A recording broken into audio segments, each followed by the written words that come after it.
It's time to go inside the mega events with some of the biggest names in the trillion-dollar world of sports. Let's go beyond the scoreboard with the sports professor, Rick Horrow.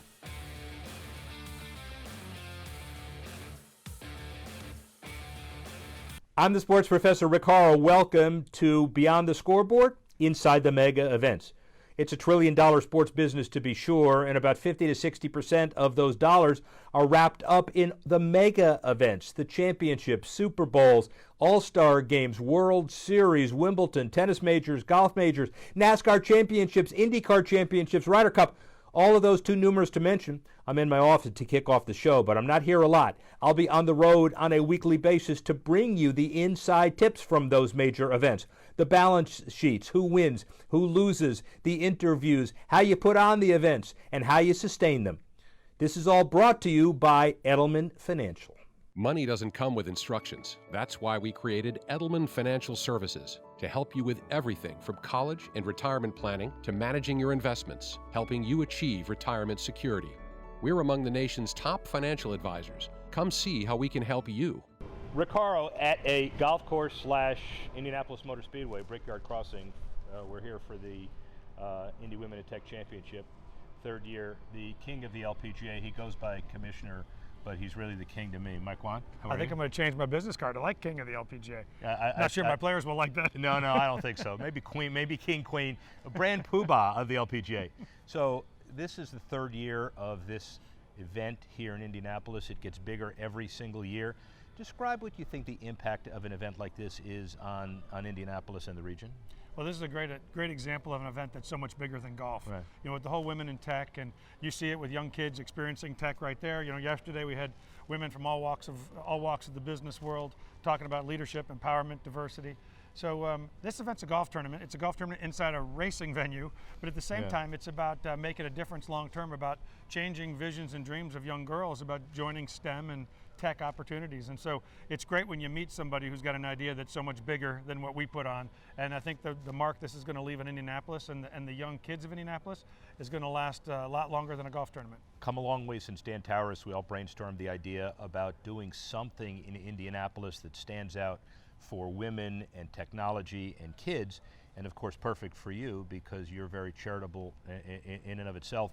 And this is the first real big attempt to target a specific event like this from the inception for women, tech, STEM, robotics, and the like. Yeah, I mean, the first time I met Dan and I met the former Mayor Ballard, and they were talking about women in tech, I thought this is a really interesting conversation, but what does it have to do with me? Yeah. And then we kind of transitioned into, can you help us, Mike? Can you bring the LPGA and shine a light on this important topic? And we put this on television not only in America, but all around the world. And so they had a big idea. They were going to change women in tech long term, and they were going to start right here in Indianapolis, right here in the hotbed of it all. They asked us to kind of exacerbate what was going on and share it with the rest of the world. So we're going to have a heck of a golf tournament here. We're going to have 144 of the best female golfers on the planet, but we're going to play for something so much bigger than just a trophy or just a paycheck. We're going to play for the future of women in the tech industry.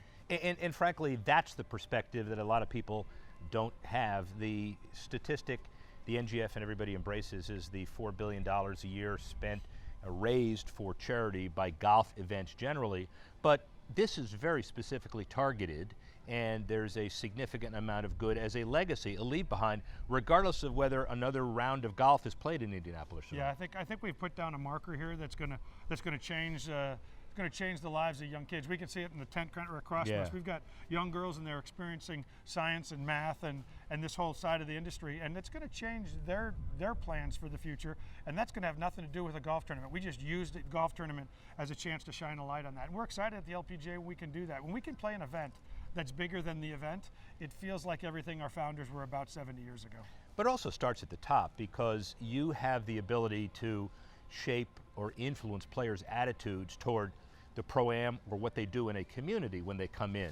And never in all the experience I've had of, as we know, my many bad shots in the Pro-Am events, never met an LPGA Tour player that wasn't nice, entrepreneurial, interested in the charities, and that starts at the top though.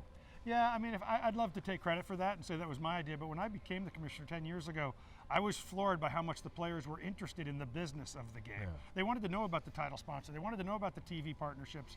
And so I started providing them more and more information. As I did, they asked for more. So now, every time you show up at a tournament week on Tuesday, I give you a 5x7 card, and it gives you all the information you need to know about who's writing a check this week. Why are they writing a check? What is Indianapolis hoping to gather? What did Dan Towers want this event to mean 20 years from now? And so I educate the players and the caddies about that. If it's interesting to them, it'll become interesting to us as a tour. And to your point, whether you're playing in a pro-am, watching a player play down the 10th fairway, or listening to an interview at night, it's highly likely that some of what Dan has envisioned for this event will come out of their mouth as well. And they actually respect or don't grumble about your game either. They respect the commissioner's office, and they respect you. Well, bunch of kids too respecting you. Yeah, that's their respect for me right now. Yeah, I mean, at the end of the day, I think we respect each other. I know how hard it is to become one of the best female athletes in the world. I know the commitment they've made from all over the world. I have players from 50 different countries. We'll be televised in 175 countries this week. It's not easy to be 25 years old and the best at your profession, and really run your own business. They hire and fire their own caddies and physios and doctors and swing coaches. So they have to grow up pretty fast. So I think I can comfortably say the respect is mutual. And your golfers are Pied Pipers in essence, but there's also a core message. In that context, tell us about the new Drive On campaign. Yeah, you know, I realized pretty early on that female athletes have a different perspective than most male athletes. Hard to call myself an athlete, but I grew up playing sports. I never, in any time that I was playing sports, thought about the next generation that would play behind me. I knew there'd always be men's football, there'd always be men's baseball. But women athletes think about the opportunities they've been given because of the women that came before them, and they live with this responsibility of leaving it better for the next generation. So Drive On is the first time we have allowed their voice, the player's voice, to kind of come out to the consumer. Drive On is sharing their stories, their incredible journeys of making it here, and how important it is for them to leave a legacy for the next girl. As our founders always said, we knew we weren't going to get rich when we started the LPGA, but we thought if we worked at it and we stayed persistent, we might just leave it better for our daughters and our daughters' daughters. We want to make sure that mentality, that philosophy, that responsibility never goes away. So these are the best female golfers on the planet. They're playing for the most money of any female golfer in the world. But they also know that the most important job they have is to make sure young girls can have the dream they had, and more importantly, if they achieve that dream, it's better than they had it. So let's segue a little bit to the elevator speech about the current business state of the LPGA. Good hands?